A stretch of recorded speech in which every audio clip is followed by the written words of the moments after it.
yeah. Ever feel like you're kind of, stuck on autopilot, just cruising along, letting life just happen to you? What if I told you there's a way to grab the wheel and consciously, navigate your reality? And buckle up, because that's exactly what we're diving into today. Today's deep dive is all about making that happen as we explore, get this, reality transurfing. We'll be drawing from Vadim Zeland's, thought-provoking books. This isn't about some mystical mumbo-jumbo, though. No, not at all. Zeland, he presents a framework, really, for understanding how your thoughts and energy actually influence your reality. Okay. And get this, he gives you actionable tools to start shaping your experience. Okay, so before we get to the how, let's talk about the what. We've got excerpts from, reality transurfing, the space of variations, and more. And they all point to this wild idea. Oh, here we go. That we're not just creating our reality, but actually choosing it. Choosing it. From a menu of infinite possibilities. Okay, hold on. My mind is already a little blown. It's a lot to take in, for sure. So we're not talking about just wishing something into existence, but more like tuning into a frequency that already exists. Precisely. Zeland calls this vast field of possibilities the space of variations. And it's not some far-off dimension. It's interwoven with our current reality. So if all these possibilities are just kind of floating around out there, why aren't we all, living our best lives? What's the catch? That's where things get really interesting. It all comes down to understanding how our thoughts and energy interact with this space of variations. You see, it's not enough to just want something. It's about aligning your energy with the reality you desire. Okay, so there's more to it than just, positive thinking. Exactly. And this is where Zeland introduces this concept of pendulums. Pendulums, like a grandfather clock. Well, sort of. Imagine a pendulum swinging back and forth. It has a certain momentum, a rhythm, right? Yeah, okay. These pendulums can be anything from societal expectations to negative news cycles. Oh, I see where you're going with this. Even those draining relationships we've all encountered. Yeah, now that you mention it, I've totally felt that pendulum effect. Like when you get swept up in other people's drama, or when you feel pressured to conform to what everyone else is doing, even if it doesn't feel right. Exactly. You're picking up on the energy of that pendulum. It's like a mob mentality almost. In a way, yeah. And it can be surprisingly persuasive. Pendulums thrive on keeping us in these, predictable patterns of behavior. Right. Even if those patterns don't lead us towards the realities we truly desire. So how do we break free from these energy-draining pendulums and start aligning with the reality we actually want? That, my friend, is the heart of reality transurfing. And it starts with understanding the difference between inner and outer intent. Inner and outer intent. Right. Okay, it sounds like we're about to unlock some, some secret code to the universe. Okay, I'm ready. What's the difference? Think of it this way. Inner intent is like trying to force a door open when it's, when it's clearly marked pull. You're putting in all this effort, all this willpower. Right. But you're met with resistance. Outer intent, on the other hand, it's about aligning yourself with the flow, working with the natural order of things. Okay, so less brute force, more going with the flow. But wouldn't that make us passive? Like we're just drifting through life without any agency? Not at all. It's more about recognizing that sometimes our desires, they're out of sync with the reality we're currently in. Okay. Instead of resisting what is transurfing, it encourages us to, to focus our energy on shifting our vibration to match the reality that we want. Okay. It's like tuning into a different radio frequency, right? You're not forcing the music to change. You're choosing to experience a different channel. I like that analogy. So how do we actually do that? How do we fine-tune our reality dial? This is where things get really exciting. Zeland provides this toolkit, really, a toolkit of practical techniques, and they're surprisingly down to earth. Okay, good. One of the most powerful is visualization. Visualization. We're not just talking about daydreaming here. Right. But vividly imagining your desired reality as if it's happening right now. And aging all your senses. So if I'm visualizing my dream job, it's not enough to just picture myself sitting in a corner office. I need to feel the plush chair, smell the fresh coffee, hear the excited chatter of a successful team, that kind of thing. You got it. The more vividly you can embody the experience, the more you're signaling to the space of variations that this is the reality you're aligning with. And this is where another key technique comes in.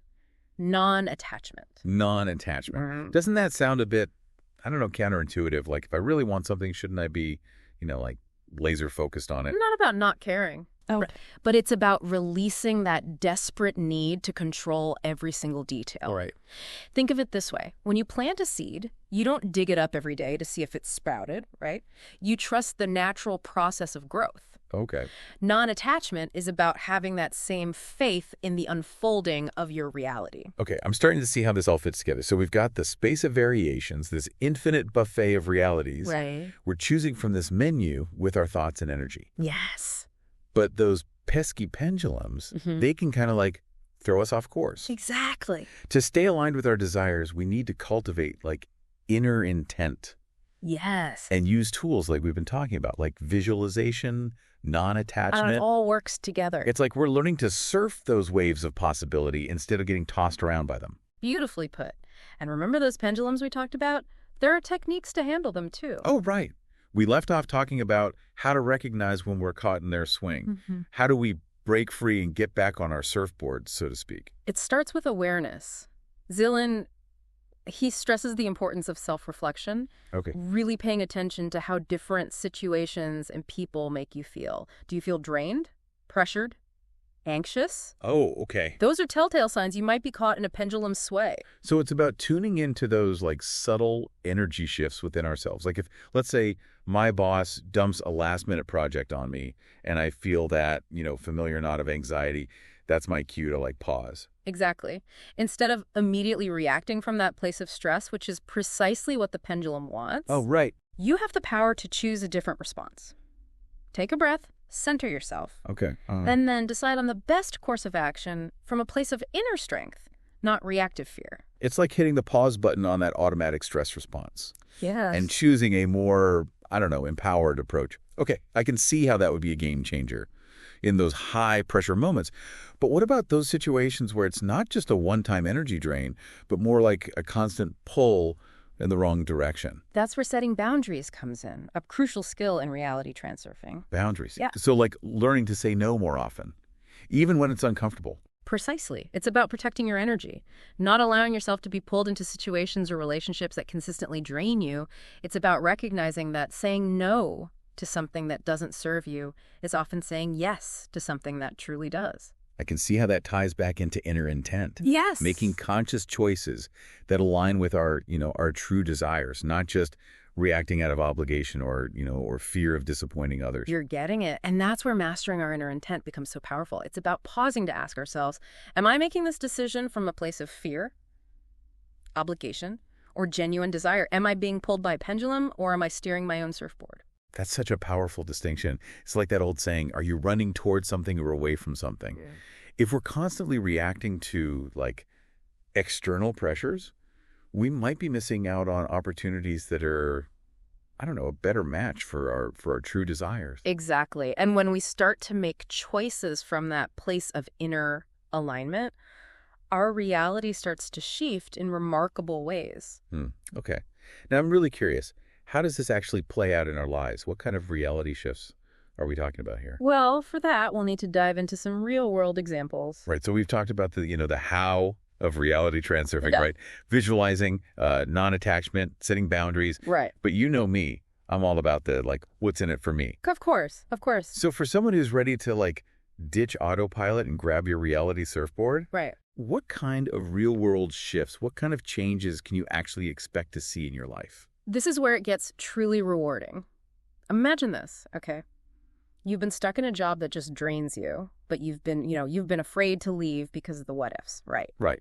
You start applying reality transurfing, you're visualizing your ideal workday, you're feeling the energy of a fulfilling career. Okay.